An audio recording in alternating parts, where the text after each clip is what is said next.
En este video vamos a abordar uno de los temas quizás más extensos, más amplios y potencialmente más importantes y más preguntables del bloque de inmunidad adaptativa, y nos referimos a la respuesta inflamatoria.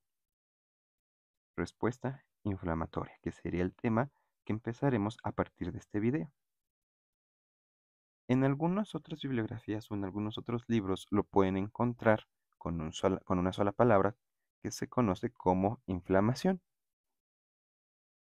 Respuesta inflamatoria o inflamación son dos términos que van a hacer alusión al mismo concepto que estamos por revisar. Entonces, para empezar, lo primero que tenemos que hacer es definir qué es inflamación. Y la inflamación, para poder hablar de ella, tenemos que tener un contexto muy sólido sobre los conocimientos que hemos adquirido a lo largo de los videos previos, pasando por los videos de generalidades del sistema inmunológico, así como todos los demás videos que se encuentran en la lista de reproducción de la unidad temática, que sería la unidad temática 2 innata, y la unidad temática 1, que sería generalidades. En este punto vamos a utilizar y vamos a integrar todos estos conocimientos que hemos aprendido. Si alguno de los conocimientos previos todavía no está muy claro, es importante revisar los videos previos para poder hablar sobre este tema. Entonces, en el caso de inflamación se va a definir como un proceso. Va a ser un proceso, va a ser una acción. A lo largo de las venas, de los vasos sanguíneos de todo nuestro cuerpo, pues existen regadas por ahí células del sistema inmunológico. Sin embargo, muy rara vez las células del sistema inmunológico se encuentran presentes en el punto o justo cerca de los puntos en donde se necesita la ayuda, en donde se van a necesitar para tratar de controlar cualquier situación que pueda ser potencialmente dañina. Entonces, estas células y estos componentes también, porque no siempre son células, estas moléculas del sistema inmunológico, tienen que viajar largas distancias. Es como si se encontraran en Sonora y de repente tengan que ir hasta el estado de Guerrero, hablando para los que son de México, que son distancias totalmente alejadas, por ponerlo a lo mejor un poquito más práctico, desde México hasta China. Necesitan viajar toda esta distancia para ir hacia el lugar en donde se necesita la ayuda. Este proceso mediante el cual van a viajar y van a poder llegar al lugar de la ayuda, al lugar lejano, por ejemplo, están en el ojo y son necesarios en el dedo chiquito del pie, se conoce como inflamación, y todos estos procesos que vamos a aprender son necesarios para que puedan llegar a brindar ayuda. Entonces es el proceso mediante el cual las células y también moléculas, las células y moléculas del sistema inmunológico, del sistema inmunológico, van a ser reclutadas, van a ser reclutadas en el lugar donde se requieran. O al lugar donde se requieran, vamos a cambiarlo al lugar donde se requieran. Van a ser reclutadas del sistema inmunológico lugar, al lugar donde se requieran. Al lugar donde se necesiten. Necesiten, necesiten lugar donde se necesitan. Entonces la inflamación la definimos con este pequeño párrafo, que es el proceso, todos los procesos mediante el cual las células y moléculas del sistema inmunológico que están en un lugar lejano se van a acercar, van a llegar, van a ser reclutados, se van a quedar al lugar en donde se necesiten o se requieran, que regularmente este lugar en donde se necesitan o se requieran son lugares que están con alguna infección activa o con alguna sustancia potencialmente dañina para nuestro cuerpo. Esto es lo que se va a definir, y en esto consiste la inflamación. Y aunque la definición no suena bastante ribombante, la verdad es que en cuestión de, de observación, la inflamación se conoce desde hace muchísimo tiempo. Planteando un poquito de historia, por ahí del siglo I existió un observador que se llamaba Celso. Celso se dio cuenta que en el momento de que una persona se golpeaba, sufría alguna infección, se cortaba la piel, las características de este órgano cambiaban y había ciertas cosas en común. Por ejemplo, cuando nosotros vamos por la noche, no vemos bien y nos encontramos la pieza de Lego de alguno de nuestros hermanitos, o por qué no también una propia, y nos pegamos en el dedo chiquito del pie, pues nos duele un montón y muchas veces se nos pone rojo, se pone caliente. Todos estos signos que nosotros estamos observando se conocen desde la antigüedad, y uno de los primeros en fundamentar o en poner un registro de estos signos fue justamente Celso. ¿Qué es lo que realiza Celso o qué es de lo que se dio cuenta? En primer lugar, lo primero que hace Celso es que se da cuenta que en el momento de que sufrimos un golpe o alguna agresión, empieza a cambiar las características de ese lugar. Se pone caliente, bueno, en primer lugar se pone rojo,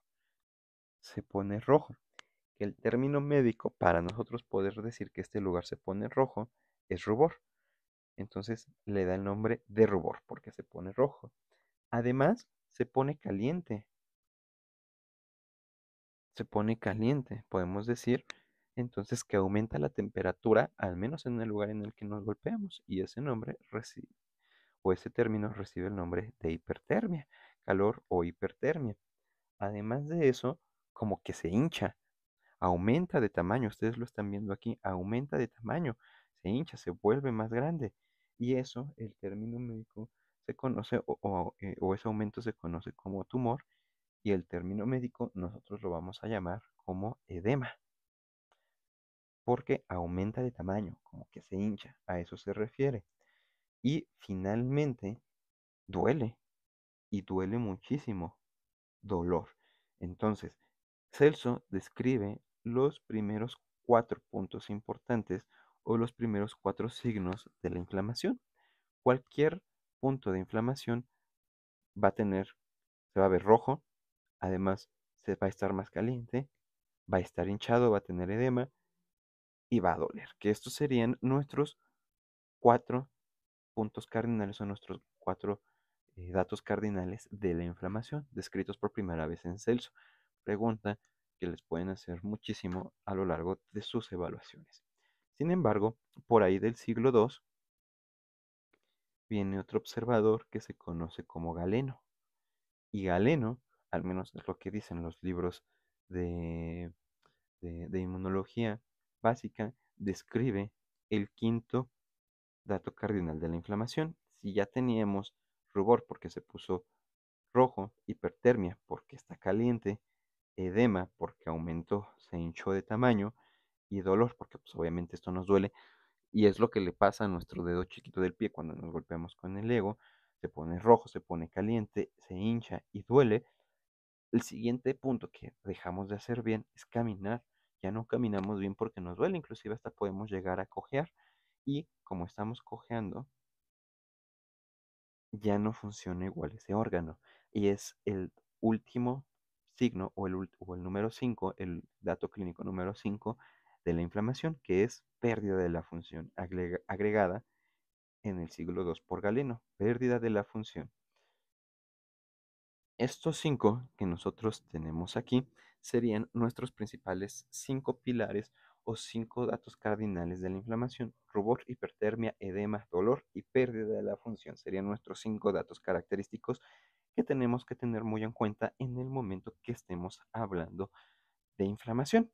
Entonces, ya tenemos definida y ya tenemos también las características clínicas que se da de la inflamación. Además, esta inflamación la podemos dividir en distintos tipos. ¿Por qué? Porque muchas veces esta inflamación que nosotros observamos aquí no siempre se queda en un solo lugar. Esta inflamación puede ser clasificada de diferentes maneras, su clasificación, de tal manera que tenemos una inflamación que es local cuando está localizada a una sola parte del cuerpo, local, una sola parte del cuerpo, o si se extiende por todo el cuerpo, se puede hacer sistémica. Entonces, si está en un solo lugar, es local, y si ya se extiende al resto del cuerpo, se conoce como sistémica. De manera muy general, también serían tipos de inflamación que podemos tener dependiendo del lugar en donde se origen. Pero también hay otra clasificación, vamos a ponerla aquí por el lugar de origen o por el lugar en el que están delimitadas, pero también existe otra manera de clasificarlas. La siguiente clasificación que nosotros tendríamos sobre inflamación, clasificación, tiene muchísimo que ver con el tiempo, y esto es tomando en cuenta el tiempo que dure la inflamación. Si es cuestión regularmente muy rápida, cuestión de días, se conoce como inflamación aguda, que es nuestro ejemplo perfecto, el que estamos planteando aquí. En el caso del ego en el que nos golpeamos, sucedió en cuestión de minutos, de segundos, esa es una inflamación aguda. Pero si se extiende a lo largo de meses y pues nos seguimos pegando con el mismo lego a lo largo de meses, o el estímulo dañino dura en el cuerpo muchísimos meses, se convierte en una inflamación crónica.